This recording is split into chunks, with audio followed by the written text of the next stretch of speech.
At Sheer Impulse, it's not just about hair anymore.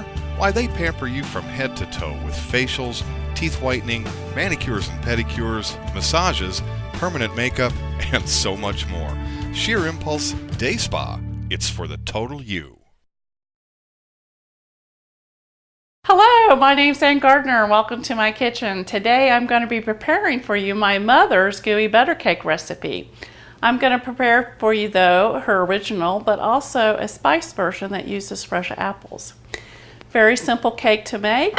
It requires 1 stick of butter, 1 8-ounce package of cream cheese, 4 eggs, and a cake mix. I prefer to use a yellow cake mix that has butter in it because you can never have too much butter. And lastly, it'll take 1 pound of powdered sugar. This is half of a 2-pound bag, so that's what I happen to have on hand. When we get to the apple spice version, I'll fill you in on that. What I've got in the mixer already is I mixed up the cake mix, the 1 stick of butter, and 2 of the eggs. And what that'll do is once you get it to this stage, you probably want to make sure you scrape it down so that if you have any dry spots that they all get incorporated. So let me take care of that. This won't take a bit of sag.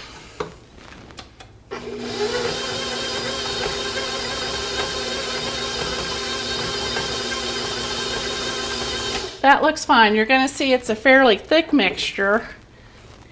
This is a 2-layer cake basically. This bottom layer will be put together. Then we'll use the same bowl and do the cream cheese, the powdered sugar, and the other 2 eggs to make the second layer. I've already sprayed my aluminum pans with Pam. That's just what I do. I don't tend to use anything else other than that. Hang on to the beater. You're just going to use the same bowl all over again. Now, because I'm going to be making 2 versions for you today with just 1 cake mix, I'm actually going to divide this mixture. But if you just kept it and did 1 recipe, it will fill a 9 by 13 inch pan. So I'm going to approximate half of this. So, you know, I don't measure, I'm sorry to tell you.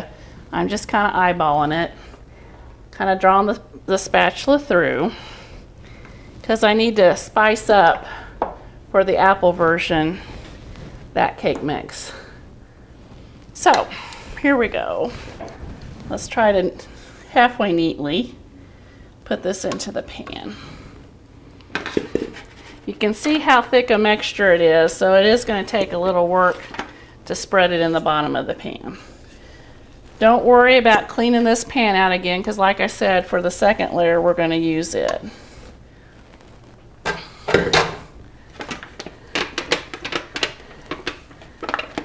Now, some people might do this better with their fingers, but you know, we're on TV, so I'm going to try to be sanitary here and use a spatula instead. But if, you know, and I would have used clean hands, by the way, too. I would have washed and all that. I wouldn't let the cat put his paws in or anything like that. But you can see what I'm just trying to do is cover the bottom of the pan halfway evenly, so I've got a good base layer to it. And you can just smush it around. That's a cooking term, smush. All right, now we're going to kind of do these simultaneously. For the spice version that goes with the apple, I like to use cinnamon and ginger and a little nutmeg. And I told the Barkises I would try to measure these for you when I have the recipe that's printed, but I'm not going to do that for this show. I just kind of put some sprinkles in. I like a lot of cinnamon. I'm going to like a little bit of nutmeg. And I kind of like a little of the pep you get from ginger. So then you're just going to want to incorporate all that into your batter. Again, remember it's kind of thick. I don't know what happened to the spoon, but we must have bit off the end of it. But it doesn't take you hardly any time to kind of smush this all again together. If you had smell-o-vision, you could probably smell the cinnamon and the nutmeg more than you can the ginger.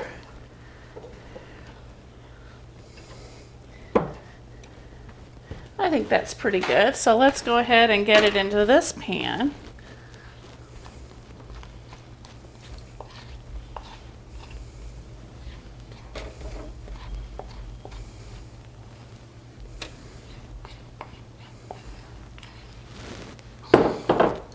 Same thing as the other time. You're just going to kind of want to smush it around and try to get that an even first layer, just so that the whole bottom of the pan is covered.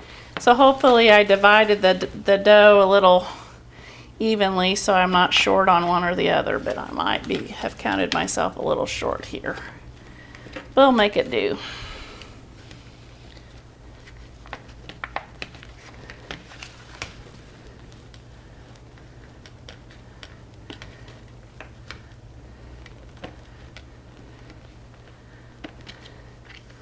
Okay, so we got that part done. We're going to set that aside. Let's get to work on our second layer.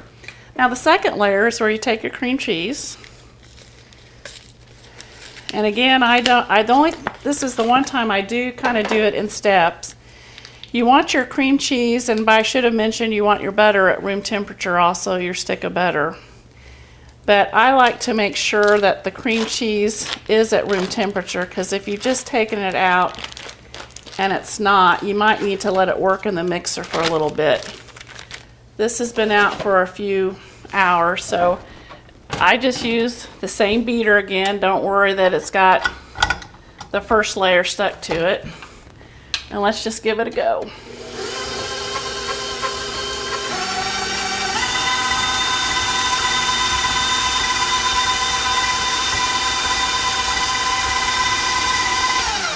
What I'm looking for here is to make sure that it's pretty soft.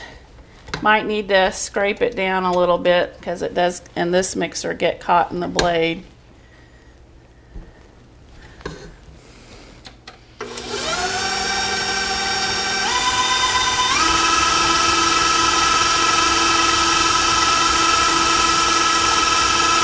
Okay. If you take a look, you'll see that it looks like it's pretty nice and blended. At this point, I do add the powdered sugar.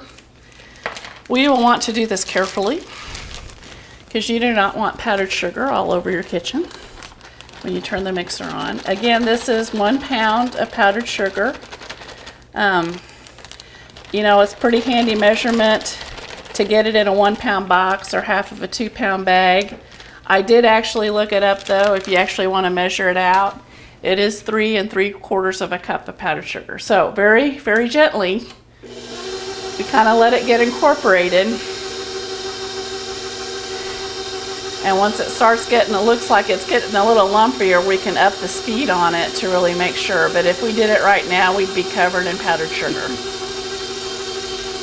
Okay, you can kind of tell that the mixture has really come together. I'm going to scrape it down one more time to get the sides of the bowl to make sure I don't have any hidden pockets of either the cream cheese, the powdered sugar, and then just that quickly we'll be able to get the first one into the oven.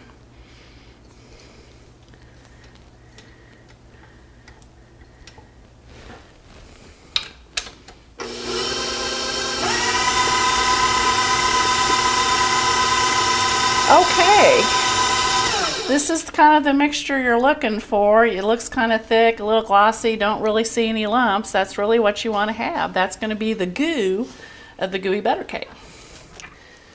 So, again, remember I'm having this between 2 different recipes. So, normally all of this would just go on top of your first cake layer, which is in the 9 by 13 inch pan.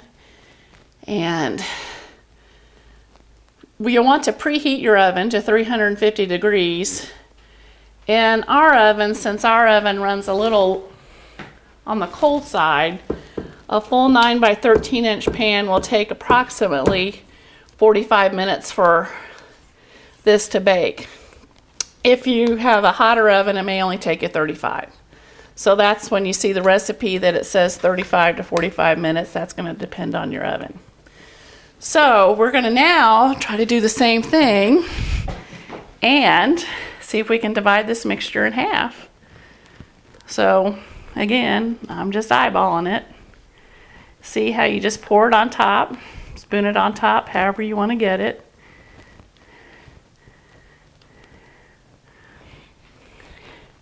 The whole idea is to make sure now that you just cover that first layer that you did.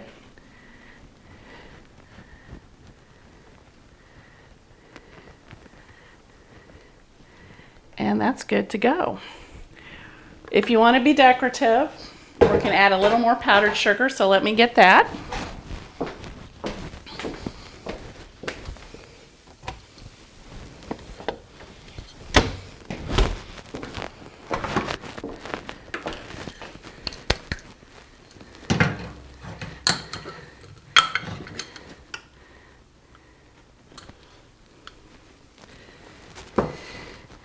You know, with what I do for a living, I do have to be careful about white powdery substances.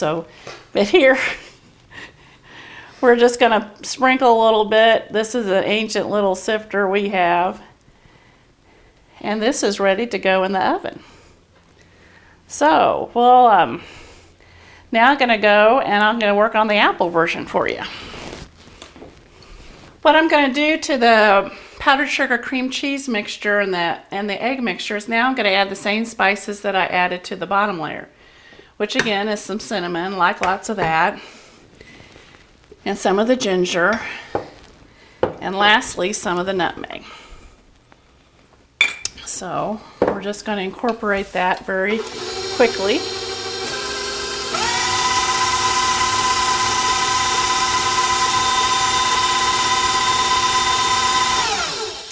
And that is pretty much ready to go.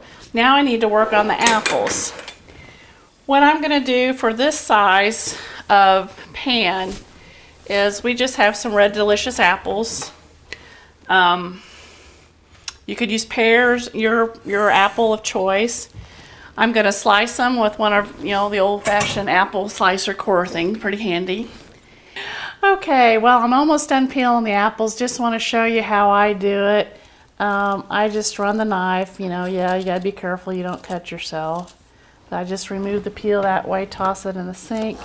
And what I'm really just looking for is relatively small pieces. And there we have it. I've also added, if you have real lemon juice, that's great. I happen to have some reconstituted. Sometimes that adds a little flavor.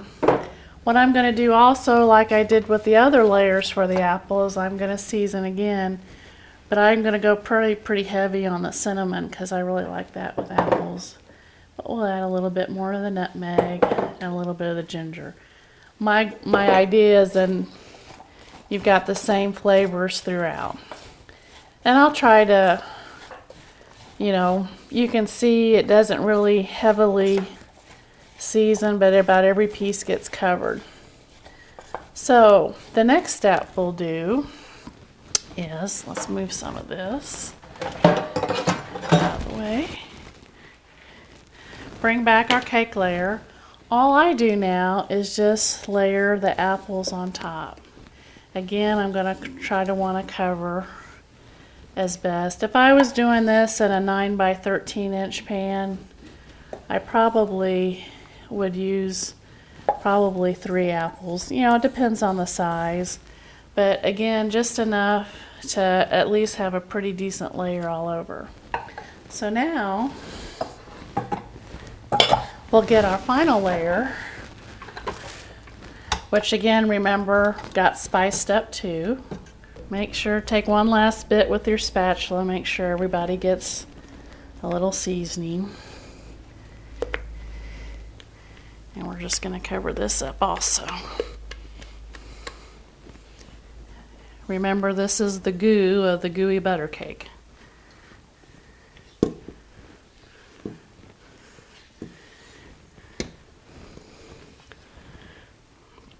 Okay.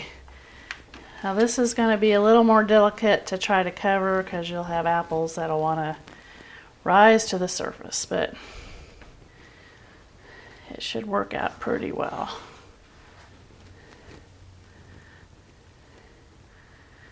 Okay, now let's remember our powdered sugar, our white powdery substance.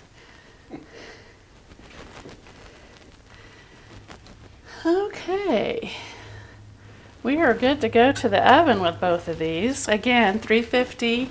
Because these are smaller, they'll probably take about 30 minutes. If it was a 9 by 13 inch pan, remember, it'd probably be about 35 to 45 minutes depending on your oven. So let's go to the oven.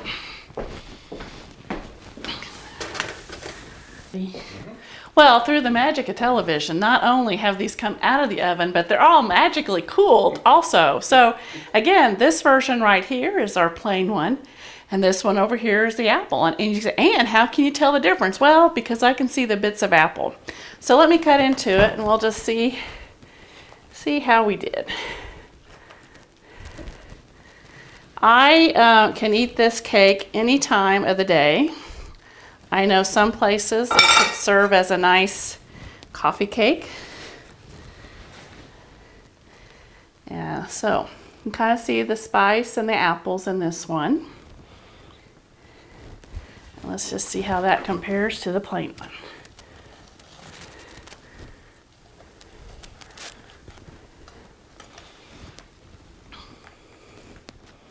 If we can get it out of the pan. I think we might be successful. And there you go. Paula Deen has about 1,000 gooey butter cake recipes between the Food Network and her own website. So I would suggest to you that you might take a look at that. I've tried her chocolate version. It's delicious. There's also a pumpkin and a peanut butter. Something that might be good to have around the holidays. So anyway, shall we have Uncle Lou test and see how he likes it? Say goodbye. Bye. Thanks for coming. See you next time.